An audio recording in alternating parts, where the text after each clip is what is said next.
look into the armor of Yahweh. And the last video we made last week, we began to look at it, and it may have been a little scattered in what I was saying and trying to get across. So we'll do just a little reviewing of a couple of things. But in Ephesians 6 is where we're going to find this armor of Yahweh at. And Paul says in verse 11, put on the whole armor of Yahweh, that you be able to stand against the wiles of the devil. Now, we looked at the word put on, which meant to sink into or to put on like clothes. And so we looked at that. We also looked at the word wiles, and we saw that this word meant trickery or deceit. It was the Greek word methodeia, in which we get our word method from. And so we'll begin to look at those things. One of the things that I stressed in our last video was the fact that Paul calls this the armor of Yahweh. So we asked the question then, and I'll ask this question again: whose armor is it? It is the armor of Yahweh's. It's his armor. And I don't remember if I used this illustration at that time or not, but I had a pastor friend who from time to time would mention the armor of Yahweh. And he would kind of say it like this, is that when you're wearing his armor, that the enemy, the adversary, when he sees you coming, he doesn't see you, but he sees Yahweh because it's his armor. But he knows it's us pretty much the first time that we open our mouth and we speak doubt or we speak fear, then the adversary automatically knows at that point there's no way possible that that can be Yahweh. Because Yahweh is not going to speak doubt. He's not going to speak fear.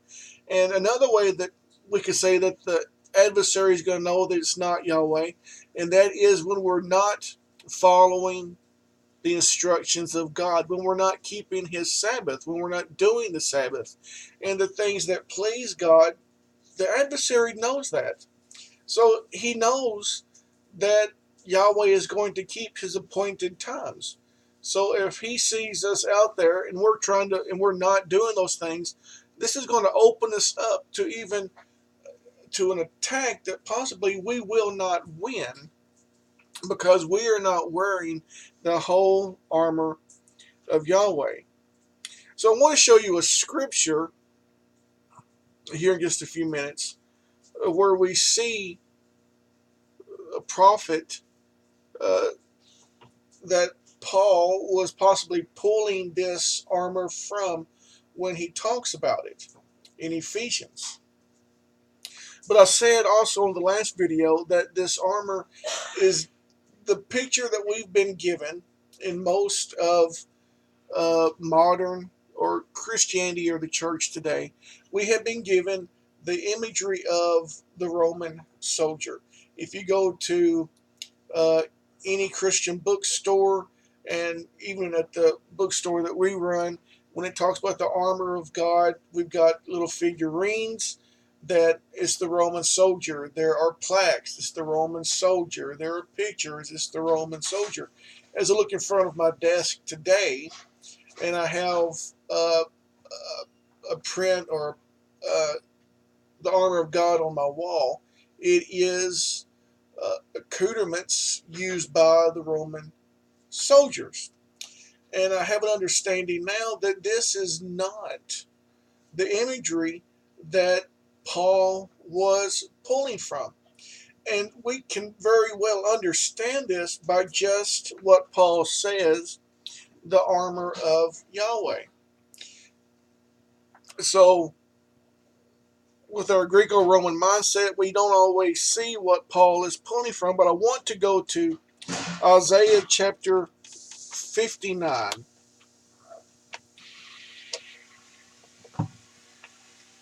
And there are other ones that we can bring up later, other references, such as this one that we may look at again at another point, another time as we're going through this. But I just want to give you one example tonight of where Paul was pulling uh, this imagery of the armor from, or putting together this armor of Yahweh from. Now, there is a reference in one of the apocryphal books. I don't know how many of you feel about the writings, the apocryphal writings. I know some are for them, some are against them, some keep them in the way that they should be kept. And we won't go into all of that. But there is literature in the Apocrypha of where pretty much similar to what we're going to read here in Isaiah 59. In verse, we'll begin at verse 16. It says, "And I saw that there was no man, and wondered that there was no intercessor. Therefore his arm brought salvation unto him, and his righteousness it sustained him." Verse 17 says, "And he put on righteousness as a breastplate, and a helmet of salvation upon his head. He put on the garments of vengeance for clothing, and was clad with zeal as a cloak." And of course, I'm reading from the King James version of the Bible.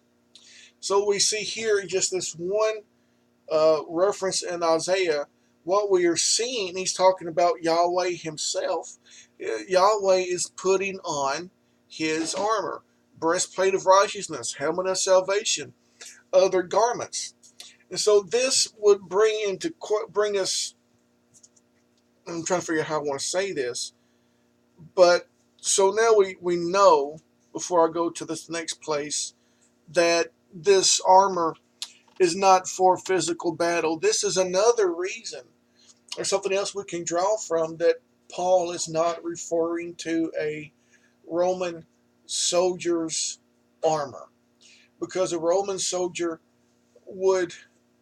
his armor was for physical fighting. And I mentioned before that this is one of the reasons there is so much, maybe in some churches, some congregations, hopefully not any inside the CACI, that there's so much infighting because we don't understand what the armor is. And so we use it a lot of times to fight each other.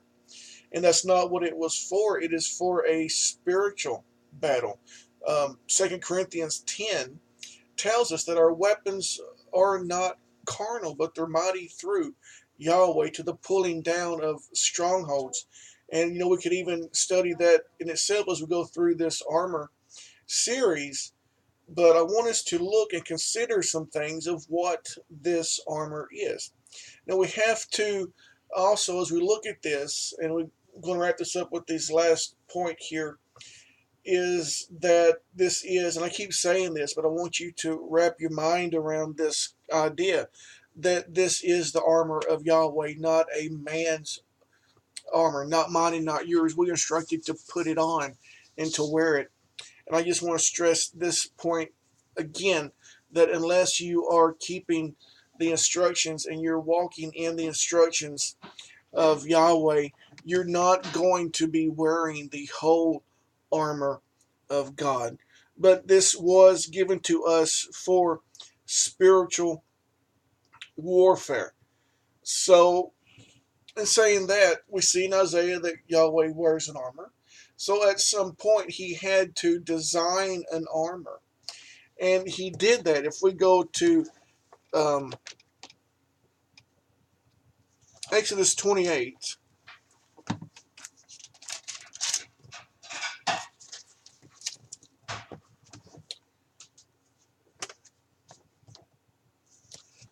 and let's begin at verse 1, we're going to see the armor that Yahweh designed. And we know that everything that was done from a patterns that Moses saw.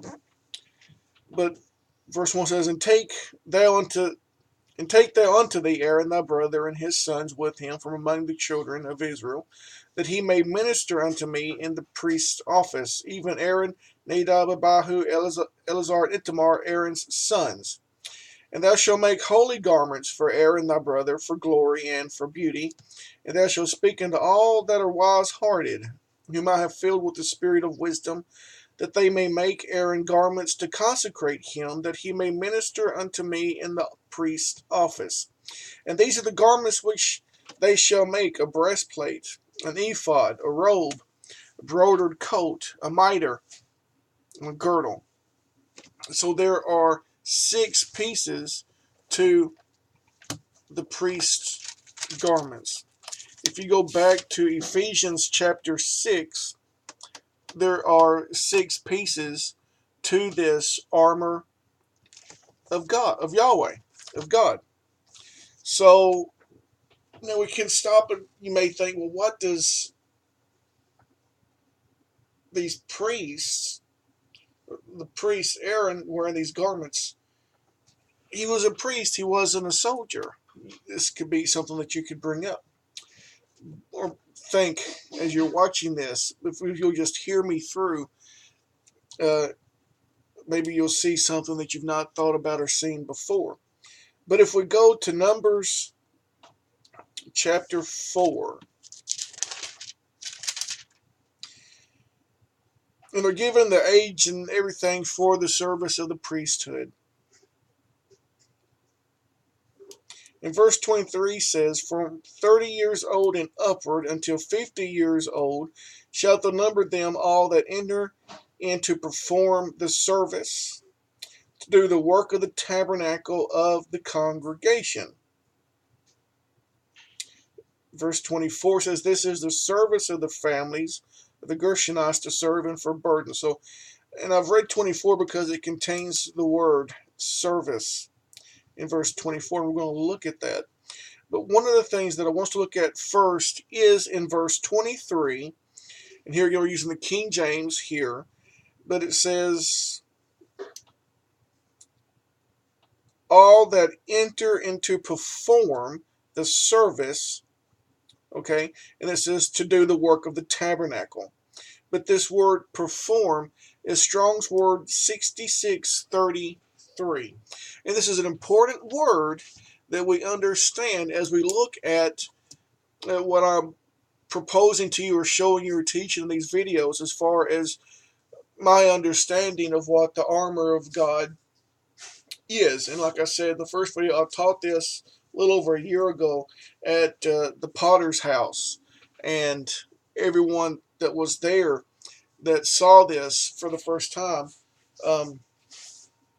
it clicked for them. They said, you're right. And then after I taught this, I saw some other pastors teaching this very same thing after, like the next week or two after that I had taught this. So I kind of feel that I'm on the right track with this, or we could say, I'm wrong and they're wrong and we're all wrong. But I think that I'm really correct in this, but you can be the judge of that. Now, like I said, this word perform is Strong's 6633. And the word means, the definition of the word, the Strong's meaning, means to wage war or to fight. It's a verb which primarily is used to describe a gathering of people waging war against another country or city, or we could even say against another culture. And that is really, guys, what you and I are doing, as we should be the spiritual leaders of our homes.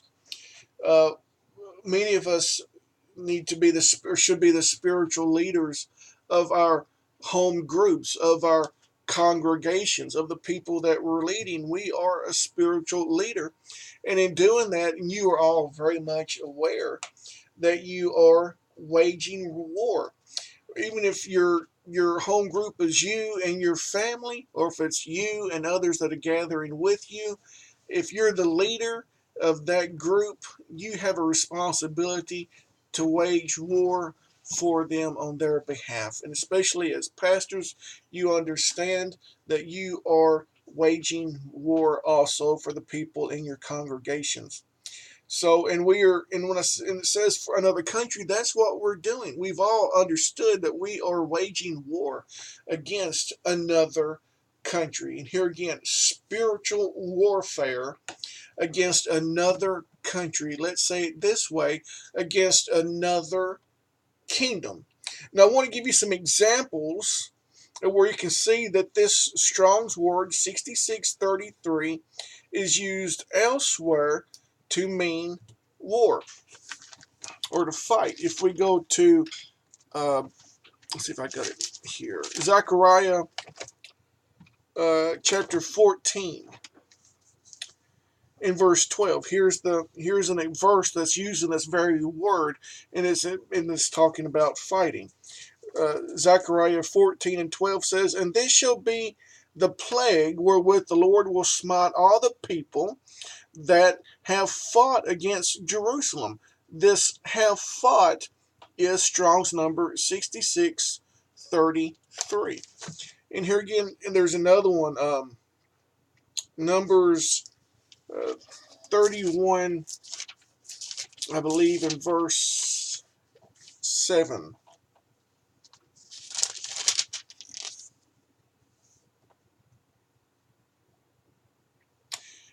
Yes, Numbers 31 and verse 7. And here again, "And they warred." This "ward" is Strong's number 6633. So this word used here when talking about the priesthood, when it says they are to perform, when they perform the service, okay, so when they are waging war, when they are fighting, this word "service" used here is Strong 6635, and it's used, and it means warfare, or it is an army. So what is being said here?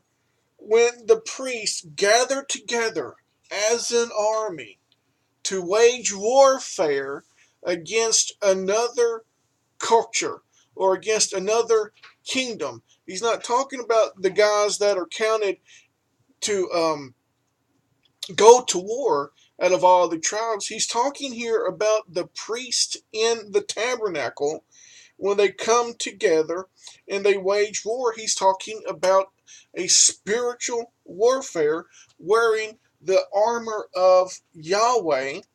And to give you an example of the difference here, in verse 24, where it says, "This is the service of the families, the Gershonites," this word "service" means labor. So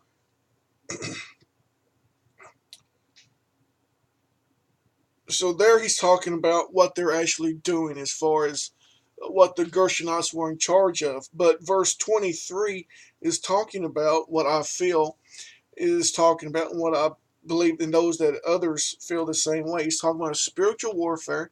This is why I'm saying that this armor of Yahweh that Paul is referring to in Ephesians chapter 6 is, when we have an imagery of the Roman soldiers' armor, it is an incorrect imagery that we have, because Paul was pulling from Isaiah that we read earlier, where Isaiah is talking about the armor that Yahweh had put on, the breastplate, the helmet of salvation, and the garments. And then even in Exodus, when he has given Moses the instructions of what they are to make for Aaron and his sons. And we're going to see on the spiritual aspect of these garments, we're going to see this also played out in the Tanakh, in the Hebrew scriptures, as still, once again, what the sword of the Spirit is, what the breastplate of righteousness is, what the helmet of salvation is, because there is references in the Tanakh, in the Hebrew scriptures, that we often overlook when we're just reading and not, studying, because we just read over it to say that we've read it sometimes. But we'll see these parts that Paul is mentioning played out even there, and still it's the priest's garments. It's the things that Yahweh is and what he does. And we're going to see that as we go through this armor of Yahweh. So hopefully in this I've given you something to consider, something to think about. And here again, this is what I'm just showing you that I feel that Yahweh has showed me, and wanting to share it with you as we are the men. We are spiritual leaders, and we need to make sure that we are clothed with this armor of Yahweh, and that those that are following us, that we are leading, that they are also clothed in this armor of Yahweh. Until next time, as we begin to dig into the pieces of this armor, shalom, shalom.